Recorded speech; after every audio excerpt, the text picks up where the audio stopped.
Ngayong araw mga guys, pagkatapos nga pala nung 5v5 sa Barangay Libis ay lumipat naman kami dito sa may Barangay Layunan dahil may laban nga din dito na 3x3 at ang magkalaban nga pala dyan ay Holy Trinity versus Madrigal. Pag nanalo nga daw dito ang Holy Trinity, pasok na nga sila sa finals next week. Pasensya na nga din pala kayo sa boses ko ngayon, meron kasi ako ubot sipon, lagi kasi ako nababasa ng ulan, kaya ayun, inabot na ang bida. Kaya kung wala kayong ginagawa ay samahan nyo muna kami dito sa aming trip. Let's go!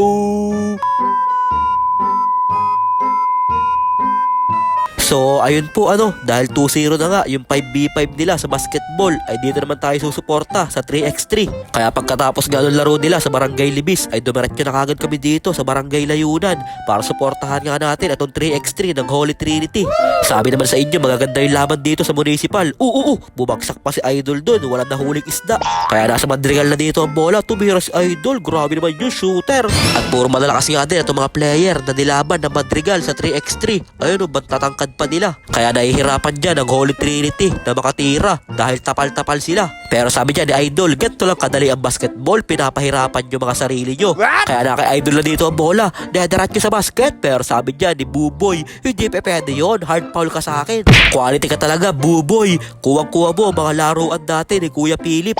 Malaki pa naman yan ni Buboy, talagang leeg tama. Pero sabi sa kanya dyan, mga kakampi niya, okay lang yun, Buboy, hindi mo naman sinasadya eh. Ganun talaga, nangyayari talaga yung minsan sa basketball. Kasi pag ayaw masaktan, maglaro ka sa plaza ng chess. Sabay nagpakawala pa si Idol dito ng isang 3 joints, papas. At hindi pa katapos dyan, magpakitang gilas ang hari ng styler sa Holy Trinity. Dumiretso pa sa basket. Meron din pati bitaw si Idol sa labas, kaya kahit maging styler daw siya, okay lang. Kaya na kay Buboy na dito, kinaldag yung kalaban niya. Pero sabi ni Rep, hindi pwede yun sa akin, offensive ka muna bata. Sabay nagpakawala na naman ng 3 joints ang styler ng Holy Trinity, papas. Kaya nasa Madrigal na dito ang bola, ano kaya gagawin dito nila Idol? Kaya tumira na dyan si Idol sa 3 points, mintis lang siya, agawan sa bola, kanina mapupunta, bagsak si Idol. Pero walang hatol doon yung ating mga referee, kasi hindi naman daw sinasadya. Aray ko po.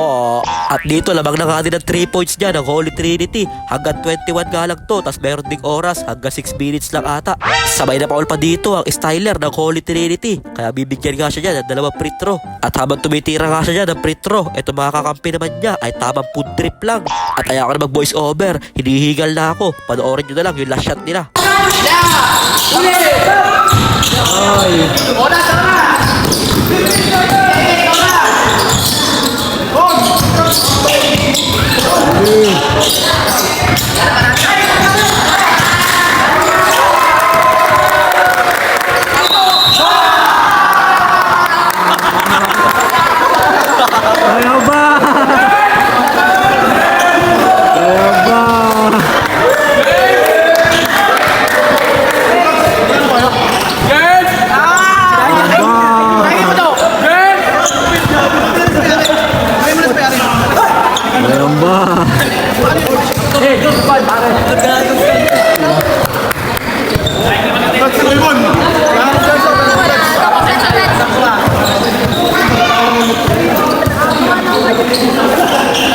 At thank you nga pala sa Holy Trinity, lalo-lalo na po kay Sir Rene at kala Sir Ked, kala Sir Timothy at kay Ma'am May. Kaya yun lang mga guys, maraming salamat nga po pala sa walang sawang pagsuporta at sa palaging panonood. I-follow nyo na si Rinid Vlogs para sa mga susunod pa vlogs. Mag-ingat po kayo palagi. Bye bye yo!